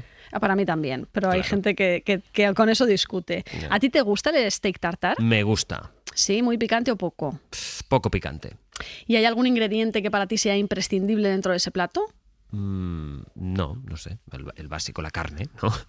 No, bueno, ya, pero que me digas, oye, pues me gusta con piparra, o me gusta con cebolla, o me gusta sin cebolla. Yo sin piparra, a ser posible, mejor. Mira, ¿ves? Por ejemplo, ¿no te mola mucho la piparra a ti? No, bueno, no. Vamos a hablar de 10 maneras distintas de comerse un steak tartar, pero lo vamos a dejar para el final. Veo que le llamas steak tartar. Es que yo siempre hay también varias stick, escuelas claro, en esto. Stick tartar, pero luego me dicen que estoy diciendo palo, así que llevo como 10 minutos repitiéndome a mí misma steak. Yo lo voy a seguir llamando steak tartar. Porque imagínate que voy al restaurante y me sacan otra cosa. No. Vamos a empezar. Lo que pueda. Antes de esas 10 maneras, que ya estoy un poco agobiado, ¿cómo vamos a gestionar el tiempo para que nos quepan esas 10 maneras? Bueno, primero, lo del nombre, no por el stick, sino por lo del tartar, el mito de los tártaros. ¿Mito o realidad? Venga, viene de una antigua leyenda sobre los pueblos nómadas del Asia Central, especialmente los tártaros y mongoles. Se decía que colocaban trozos de carne debajo de las sillas de montar para que mientras iban a caballo se fuese ablandando durante esas cabalgatas y al final del día esa carne cruda, machacada, se comía tal cual, sin cocinar, sin aliñar. Aunque probablemente sea más mito que realidad, esa historia, que es muy exótica, la verdad, ha ayudado a crear un aura salvaje y mística alrededor de este plato. A mí me parece una marranada, pero bueno, a la gente le parece exótico, pues exótico. Y si ¿Qué vamos a hacer? Si diéramos por bueno que este es el origen, ¿en qué momento se refina y pasa a ser considerado ya como un alimento de gala? Pues mira, aunque tampoco hay una ciencia cierta respecto a esto, parece ser que a finales del siglo XIX es donde el steak tartar adquiere forma y el prestigio con el que hoy lo conocemos. En esa época París vivía una ebullición culinaria en la que los cafés y restaurantes no solo ofrecían comida, sino también cultura, moda, estatus. Entre ellos destacaba el legendario Café París, que se trataba de un lugar de encuentro para la alta sociedad de artistas y viajeros internacionales. Y es allí donde parece que comienza a servirse una versión más refinada de esa carne cruda picada a cuchillo, entonces conocida como steak a la americana, que es filete a la americana por el gusto que tenían algunos clientes americanos hacia la carne cruda. Sin embargo, esa receta fue evolucionando rápidamente, adoptando ingredientes que hoy ya son imprescindibles: yema de huevo, alcaparras, pepinillos, cebolla picada, mostaza de Dijon. Al final es un conjunto de sabores muy intensos que ayudan a potenciar el sabor de la carne y que en principio no tienen por qué ocultarla o disimularla. Con el tiempo, el nombre cambia a steak tartar, quizás por esa fascinación romántica de la Europa del siglo XIX, por lo exótico y oriental, influenciado también por ese mito que hemos comentado al principio, ¿no? Sobre la leyenda tártara. Sí. Exacto. Bueno, pues pongámonos manos a la obra. ¿Cómo hacemos el mejor stick tartar? Mira, vamos a ver, Sastre, se trata de un plato frío.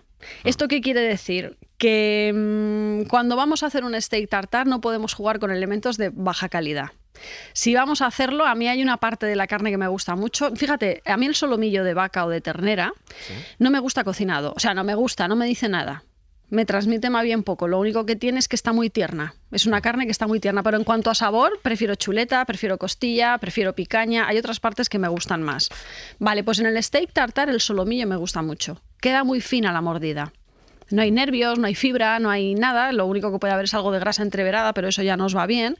Entonces, si vamos a hacer un steak tartar, vamos a procurar hacerlo con una buena carne. Y luego que es importante también que si nos vamos a gastar los dineritos en un trocito de solomillo, todos aquellos encurtidos que utilicemos e incluso la mayonesa estén a la altura de esa carne. No lo vamos a afear ahora con un pepinillo de mala calidad. Vamos a intentar incluso, si podemos, semimontar una yema de huevo con aceite de oliva, hacer una mayonesa rápida. Vamos a intentar hacerla casera también, aunque yo la hago con mayonesa de buena calidad de bote y también queda muy rico, ¿eh? Pero bueno, luego si vamos a poner algo de pan crujiente, algún croissant, alguna historia que lo acompañe, es un poco como cuando nos ponen un plato de jamón ibérico, sastre, y de repente los picos son cutres.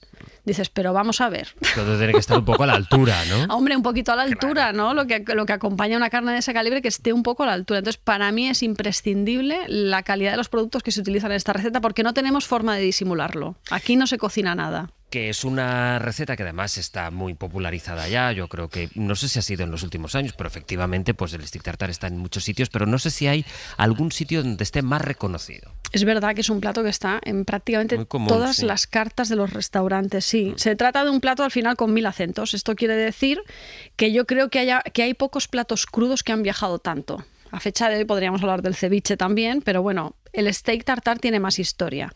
Y menos además con ese estilazo que tiene, ¿no? Eso que te lo ponen en la mesa, se acerca el camarero con el carrito, la carne picada y empieza a montarlo al momento. Lo que empezó siendo al final una receta muy rústica de carne picada se ha convertido en un símbolo global de sofisticación y creatividad culinaria. Y con creatividad lo que quiero decir es que se trata de un plato que a día de hoy ha ido adaptándose con soltura y con los ingredientes a esas técnicas y tradiciones culinarias allá donde va. Se va como adaptando. Pero en París, por ejemplo, sigue siendo un clásico de los bistros, servido con patatas fritas, unas tostadas muy finas, una yema de huevo cruda en el centro. Es un plato que no necesita de mucha presentación y se trata de un icono en la ciudad de París. Pero, por ejemplo, yo creo que su alcance va mucho más allá, porque en Japón y Corea existe el yuke, que es una versión inspirada en el steak tartar, que se elabora con carne de wagyu cruda. La cortan muy fina, yo la comí en tiras. Yo la primera vez que comí este plato lo probé en Kioto. Se llama yuke. Sí, y me fascinó muchísimo. No lo cortan en taquitos pequeñitos, sino como en tiritas muy finitas. Y va aliñada con aceite de sésamo, ajo, soja, pera rallada, que es muy refrescante. Muy bien la pera. Sí. Es una pera, no es una pera tan madura como la comemos aquí, tan húmeda. Sí. Digamos que está un poquito más verde, entonces tiene más tersa. Igual, claro. Exacto, a que te está gustando. No, muy bien, yo es que soy muy partidario de la pera. Sí, ¿te gusta? Ay, qué bien. A mí también me gusta mucho. Además está muy abandonada, muy olvidada en la cocina. Efectivamente, está muy infravalorada. Mucho. Y por ejemplo en la pasta, en las mezclas que se hace con la pasta fresca y demás, con los guisos con pera y demás, me encanta. Sí, con gorgonzola, con queso azul. Efectivamente. Hay una pizza que lleva una base de coges una base de estas semicocidas sastre, pones un pegote de mascarpone, pera cortada finita, unos trozos de gorgonzola, unas nueces y lo llevas a hornear. Eso está delicioso, sastre. Te acabo de dar la y receta de la cena. Y es sencilla como a mí me gustan las recetas. De cosas sí, que te agradezco. ¿Has visto? Bueno, hoy qué bien nos estamos llevando hoy, sastre. Bueno, espera que todavía nos quedan minutos. Esto era el yuke, que es como el steak tartar versión japonesa, me decía. Sí, eso es, ¿no? Y al final lo que viene a ser es que es un plato que se adapta al paladar y que se adapta también a un lenguaje culinario universal. Que allá donde va, pues va adoptando sabores, ingredientes y va formulándose de una manera o de otra y generalmente siempre suele estar rico. Háblame de la mezcla ahora entre carne y pescado, porque claro, ¿qué hay en común? ¿No? Estamos hablando del steak tartar, pero luego está el tartar de atún o el tartar de salmón. Claro, que también es muy común en las cartas de ahora, pero que antes tampoco se veían tanto. Es cierto que cuando en una carta leemos tartar ya no pensamos en carne cruda. Es todo lo contrario, pensamos antes en atún rojo o en salmón con aguacate que en steak tartar, pero todo empezó con el steak tartar. Ese plato fue el punto de partida de una técnica que revolucionó la cocina: cortar los ingredientes principales en dados minúsculos, respetando su textura y mezclarlo con una serie de aliños precisos y potentes sin necesidad de una cocción previa. Con el tiempo esa técnica trascendió de la carne y se convirtió en un lenguaje universal de nuevo dentro de la cocina contemporánea. Entonces lo podemos encontrar con pescados, lo podemos encontrar con verduras, porque luego tenemos esa versión veggie que está también muy popularizada. Que te hace gracia, no, te va a gustar, es de tomate. El steak tartar de tomate es... Steak tartar de tomate es ensalada. No, ¿sabes qué hacen? Mira la diferencia, para que veas un poco la diferencia. No es que solamente pican el tomate y ya está, es que a lo mejor el tomate se tira durante 12 horas deshidratándose. Lo ponen en un colador con sal, dejan que ese tomate vaya perdiendo agua hasta que se forma una especie de fibra de tomate que luego cuando tú lo muerdes en textura y en apariencia es muy similar a la carne. Y si tú eso lo aderezas como si fuera un steak tartar tradicional, con mostaza y todos los encurtidos que llevan, da el pego. Como esté muy bien hecho, sastre, da el pego, ¿eh? Pero es aquello de que tú crees que estás comiendo una cosa e incluso detectas el sabor de esa cosa que crees que estás comiendo. Sí, es un trampantojo. Y además, cuando le metes la mayonesa, que se vuelve un poquito más blanquecino, todavía parece más, todavía tiene más aspecto de carne que si no se la pusieses. Además puedes poner un poquito de la salsa esta concentrada de carne que usan los ingleses. ¿Cómo se llama? La Perrins. La salsa Perrins, y ya todavía te lleva más a ese viaje. Estás comiendo tomate, pero crees que estás comiendo un solomillo. Sí, exacto. Y entonces es muy llamativo. Por eso no deja de ser un salpicón, porque yo te entiendo lo que has querido decir, ¿no? Es decir, me estás poniendo una ensalada, no me vaciles. Pero no, juegan con la técnica, Oye, cuéntame esas 10 versiones de las que hablabas al principio de la sección. Mira, yo te voy diciendo y me vas diciendo si te gustan o no. Esto me encanta hacerlo. Esto lo hago yo mucho con Ángeles. En el supuesto de que las conozca. Claro. Sí, claro que las voy a conocer. Mira, un nigiri de stick tartar. Sí, imagínate el arroz con el stick tartar en lugar del pescado crudo. Rollito vietnamita relleno de stick tartar. También a favor. ¿Verdad? Frito muy rápido para que lo de fuera quede muy crujiente, intentar mantenerlo del centro lo más crudo posible, aunque coja algo de temperatura, y rico también. Un sándwich mixto relleno de steak tartar. A favorísimo. ¿Verdad? Queso, un buen jamón, le ponemos en el centro el steak tartar y vamos tostándolo a la plancha. Si además lo hacemos de croissant ya nos podemos morir. Y luego muerdes y el steak que se quede crudo y el queso fundido. Gofre salado de steak tartar. Más a favor todavía. También. Sí. Gazpacho verde de mostaza con steak tartar. Dependiendo de los ingredientes que le pongas al gazpacho ese. A ver, manzana verde. Muy bien. Apio. Un poco de cebolla. Sí. Podemos ponerle alguna hoja fresca. ¿Cuál te gusta? La albahaca, el cilantro, el eneldo. Albahaca, muy bien. La albahaca, pues vamos a hacer un gazpacho de manzana verde con apio, albahaca y un toque de mostaza, y luego le ponemos una quenelle encima, que es como una bolita pero bien formada, de steak tartar. Pues es que voy a estar a favor hoy de todas tus tus cosas. Hoy te gusta, te estoy buscando ahí. La verdad es que sí, has venido a casa y te hemos recibido bien. Ya veo, ya. Y luego, por ejemplo, croissant. Este es un clásico, el croissant con caviar y steak tartar. Esto va bien siempre. El caviar y el steak tartar funcionan muy bien. Y lo vamos a ver también con la ostra. ¿Te gustan las ostras? Me gustan las ostras, pero yo creo que la ostra es uno de esos ingredientes o elementos, que me gusta sola. O sea, vale. La ostra vale. sí, creo que la ostra y el stick tartar son como dos gallos en un corral. Bueno, lo probarías, por lo menos lo probarías. No, hombre, eso sí. Seguramente te gustaría, pero a lo mejor acabas diciendo, ok, pero prefiero las cosas por Pero separado. eso es, sí, cada cosa en su sitio. Sí. Vale, ok. Y luego, por último, el buñuelo de steak tartar. Esto necesito que esto no lo puedo imaginar. Pues imagínate... ¿Cómo se hace un buñuelo de stick tartar? Mira, lo que pasa es que, claro, no es el buñuelo de calabaza que vemos en las fallas de Valencia, ¿vale? Gracias. No es todo mezclado y ya frito, sino que necesitamos ahí un poquito de técnica, ¿no? Como con un sifón ponemos masa de buñuelo, luego ponemos el stick tartar, volvemos a poner masa de buñuelo y dejamos freír. Entonces se forma una bolita frita con textura de buñuelo y el centro, digamos que se queda crudo. Es una cosa que algo parecido hacían en el restaurante Disfrutar en Barcelona, que creo que lo rellenaban de caviar con crème fraîche. Entonces era una especie de buñuelo que cuando lo abrías la crème fraîche estaba fluido todo, y luego la bola de caviar que también se mantenía cruda, ¿no? Lo interesante es que no se haga lo de dentro, sino que se quede solo frito lo de fuera. Estas son las 10 versiones que nos propone Ainhoa del stick tartar, pero ahora la receta de todas estas, ¿con cuál te vas a quedar? No, voy a hacer un tartar, el steak tartar básico, clásico, y luego la gente que haga mixto, que haga gazpacho, que haga lo que le dé la gana. Lo que quiera. Vale, vamos pues allá. vayamos a ello.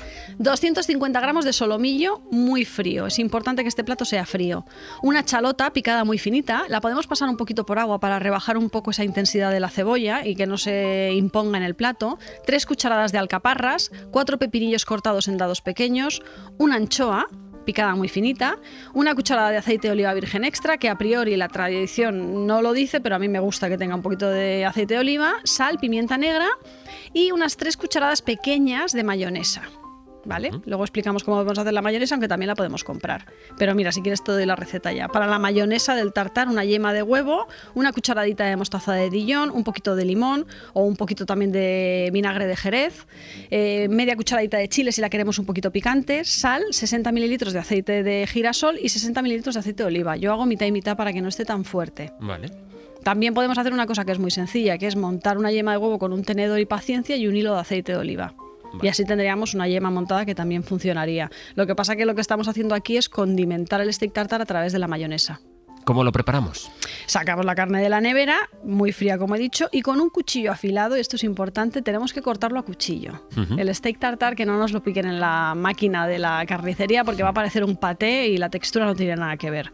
Entonces lo cortamos primero en láminas muy finas, esas láminas luego en tiras finitas y luego en el sentido contrario formamos dados pequeños de carne. El tamaño al gusto, ¿vale? Sastre, pueden ser muy diminutos o pueden ser un poquito más grandes, depende de cómo nos guste la textura. Vale. Y cuando toda la carne está picada, se añade la cebolla, las alcaparras, los pepinillos, la anchoa, el aceite, la sal y la pimienta. Mezclamos suavemente hasta que se integre todo muy bien y luego incorporamos esa mayonesa que hemos hecho un poquito picante y volvemos a integrar hasta que se forme una textura, digamos que cremosa.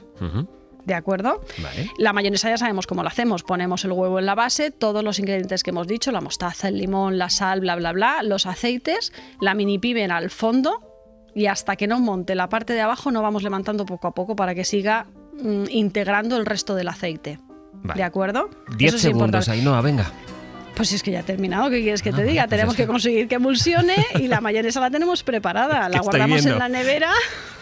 Que justo has ido alargando el guión en la parte final. Digo, Dios mío, hemos ido tan bien. No. Si tú sabes que yo me dejo llevar. Esto es como un baile inolvidable, Sastre. Esto es nuestro baile, bueno, yo me dejo llevar. Inolvidable, pero de momento a mí me ha gustado mucho la receta de hoy. Aguirregoitia, gracias. Un beso, Sastre. Hasta luego. Adiós. Chao. Hoy por Hoy Magazine. Ser podcast.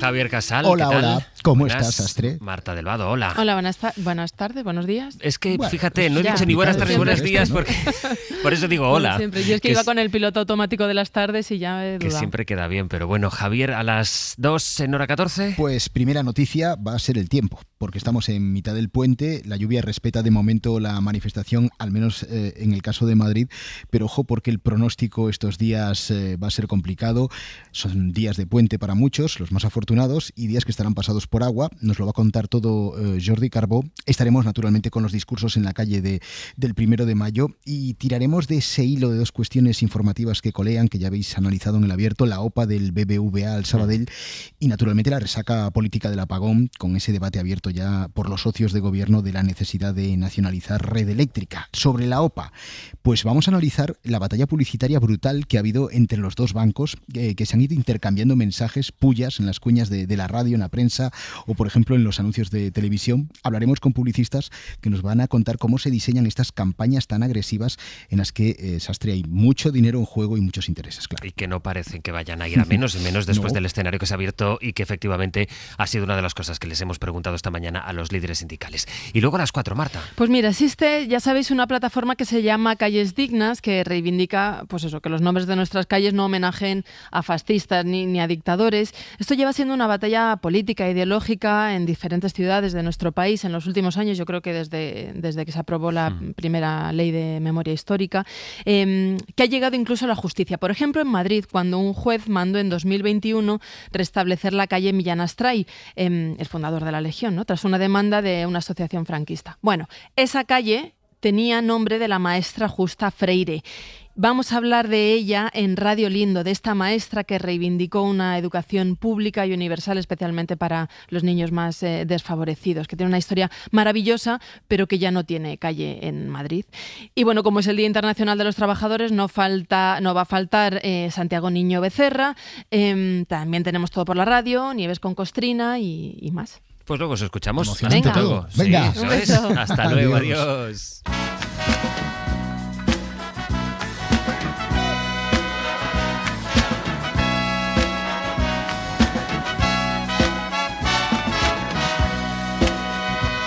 Buen mundo in the seventh house, and Jupiter aligns with Mars. Pues intuyo por la canción que habéis tenido una mañana divertida. Hemos tenido una mañana divertida, o funny, o bueno, como lo quieras decir, porque al final las pronunciaciones, pues oye, cada uno al final. Entonces, esta mañana, sí, una steak stick, o como lo quieras decir. La misma discusión que has tenido tú con Ainhoa hace un ratito, la hemos tenido nosotros como a las 7 y pico de la mañana preparando el guión. Porque claro, llevamos ahí pues unos días con la palabra stick a vueltas, o steak, o como lo quieras decir, y tenemos una lingüista en el equipo. Entonces, claro. A ver, decirse se dice steak, pero yo no impongo. Ustedes hagan lo que quieran. Claro. Tú no impones, pero riñes, Eva. No, pongo caras. Me limito a poner caras que en la radio no se ven. A mí me ha reñido. Sí, alguna vez. Y yo ayer le dije, y de forma... un poquito imponer sí es verdad, impone. ahí estuve muy mal. Sastre, te tengo que pedir perdón públicamente. No, ya está. Si yo recibo unos cuantos latigazos y ya está, pero es verdad que... Yo ayer a Eva le dije, Eva, tienes que adoptar una postura de resignación, porque lo que no puedes pretender es cambiar que todo un país diga una palabra como se dice. Es decir, si todos los españoles deciden que se dice stick tartar, pues se dice stick tartar y ahí se acabó la discusión. Sí, toda España decidió que se decía footing y footing no existe. Y wifi. Bueno, pero es que ocurre con algo más grave, que es con el origen del significado de determinadas palabras. Es que ayer lo comentábamos, es que álgido no es otra cosa que frío. Y en realidad lo utilizamos desde tiempos inmemoriales como algo caliente, punzante, y eso también está mal. ¿Qué pasa? Que el pueblo avasalló la palabra y decidió que era la contraria, y así se ha quedado. Claro, sí. Por eso yo quiero decir, footing sí que existe. Sí, claro, en España existe. Pues ya está. Sí. Pues Venga, ¿qué más quieres? Competición de pedantes. Pues ¿qué más quieres?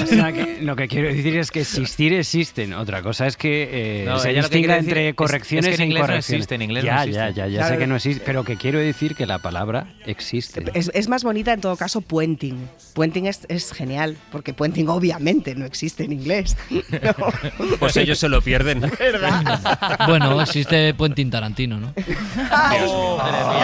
Hasta luego, Iñaki, adiós. Primera tarjeta amarilla, por Pero ha favor. estado bien que ha bajado así un poquitín el suflé, porque esto ya se estaba yendo. Pero me hace gracia, Iñaki, Sastre, porque... este era tu niño. Ya ves. Y lo sigue siendo, es muy protegido. Que Iñaki es la persona del equipo que más se indigna con las palabras mal usadas. O sea, Iñaki y yo tenemos aquí un pequeño club de pero pedantes. a mí me sienta mal cuando la gente pega patadas gordas al diccionario, dice Vamos a ver. de qué, cosas de estas. Iñaki, la gente somos todos. Y lo digo porque nuestro oficio consiste en que hablemos durante muchísimo tiempo y nos escuche, por suerte, muchísima gente. Y muchas veces somos nosotros mismos quienes, incluso tú mismo, te verás que un día caes en tu propio jardín. Bueno, pero está bien vigilarse. Claro, está bien no, vigilarse. sí, eso siempre. El colesterol y las palabras. Todo tenemos que tomar medidas de las cosas. Totalmente. Pues como Spiderman, mi amiga que es argentina, se ríe muchísimo de los españoles. Dice, ¿cómo podéis decir Spiderman? Spiderman, claro. Y digo, pues podemos, lo decimos así. Sí. Porque ella que dice Spiderman. En América Latina se dice Spiderman. Y Wi-Fi y todas estas cosas. Y también le sorprende lo de Wi-Fi. Pero ¿y no cree Eva, que es la única voz autorizada que hay aquí, que eso tiene que ver con que el cine lo hemos visto siempre doblado? Seguramente. Muchas gracias. Seguramente. Bueno, en Italia también lo dicen, ¿no? En Italia dirían Wi-Fi y todo eso también. Y bueno, es que en la mayoría de sitios, realmente sí, lo que lo decimos mal somos nosotros, pero... Bueno, no lo decimos mal. Lo decimos diferente. Bueno, a nuestra Y manera. está bien que haya una Eva que te pueda decir cuál es la versión adecuada y que el uso lo hagamos porque sinceramente no todo el mundo ha podido estudiar muchísimos idiomas ni tener un alto nivel de inglés, así que a comunicarse. A ¿Nos mí me entendemos? acaba de poner Pues ya está. Sastre cara de tacañona cuando le pregunto, digo, ¿y hoy por hoy cómo se diría? ¿Today? Y me dicen, no, se dice as of today. As of today. No existe Se diría today. as of today. No today by today. Today by today no existe, pero as of today sí sería pero el as título of del today programa. es como el culo de hoy, ¿no? También. No, eso es as of today. Ah, vale. Eso es as of today. Rafa, ¿puedes llevarte el asiento y dejar un poquito en blanco la emisión? Y ahora, Eva, ¿podrías hacer cómo sería el indicativo del hoy por hoy ahora mismo en la BBC? Que lo habré dicho mal, por supuesto. Okay. Here we go. As of today, with José Luis Sastre. ¿Te ha gustado? Pero sería Joseph, Taylor. ¿no? Pero sería Joseph Taylor. Joseph Louis Taylor. Oh my God. Me dan ganas de entrevistar a Tony Blair en este momento. Bueno, pues ya está. Hasta aquí nuestro análisis del diccionario. Hemos puesto los puntos sobre las is, ¿no? Yes. Sobre las ¡Uy, qué is. patada! Soquete. Es que está malito, está malito. ¿Qué te pasa, Iñaki? Tengo catarro. Catarro. Es una cosa como muy Y que simple. está cambiando de opinión, y eso también da fiebre a veces, ¿no? Es decir, y que está cambiando de voz. Yo también pensé que iba a decir, está cambiando de voz, que tan joven, que está cambiando de voz. Nos crece el niño. En un mundo que prisionero es, respiramos libres, tú y yo. Pero la verdad se desnuda hoy, limpia y cristalina. Velo, nuevas sensaciones. ¿Os parece que le pongamos un último compás a esto? Venga, que además hemos estado muy reflexivos, lo acabamos de demostrar. Muy bien, very good. Muy reflexivos y muy trabajadores hoy, como siempre, en todos los idiomas que queráis. Claro. ¿Quieres hacerme la interpretación Simultánea. simultánea? As soon as possible, por favor. Eva podría. Eva, desde luego. Bueno, Oh, que yes. hemos tenido en cuenta el presente y los posibles futuros que nos esperan, así que nos vamos a ir con Jaime García Cantero, que en el Ministerio hoy apuntaba a que el algoritmo puede cambiarnos la vida y mucho, ya lo está haciendo, y más hoy 1 de mayo. Siempre pensamos en esas tecnologías productivas que se han llamado así, ¿no? Porque quitan el trabajo a otro, pero a veces obviamos esas tecnologías extractivas, estas que no crean valor, pero sí que son utilizadas como herramientas de control, como herramientas, vamos a decir, de precarización del empleo. Ayer había un enorme debate con el tema de los VTCs y sus subidas de precio el día del apagón, pero hablamos poco de cómo la tecnología que utilizan las VTCs, estos algoritmos convertidos en jefes con poca conciencia, controlan la vida de estos conductores. Igual que pasa en ese modelo pseudo-tecnológico, está pasando en otros muchísimos entornos, ¿no? Un día como hoy creo que es importante reivindicar a las personas frente a ese poder algorítmico.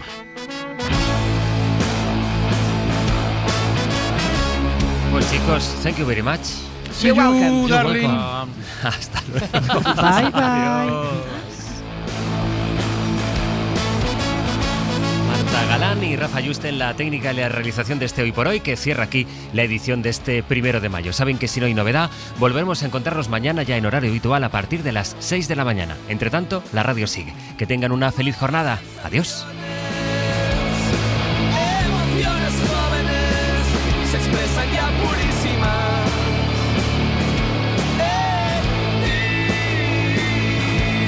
El velo del fantasma del pasado cayendo deja el cuadro inmaculado y salta un viento tímido de amor, de puro amor.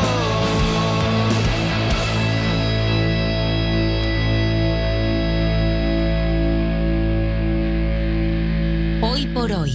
José Luis Sastre. Para no perderte ningún episodio, síguenos en la aplicación o la web de la SER, Podium Podcast o tu plataforma de audio favorita.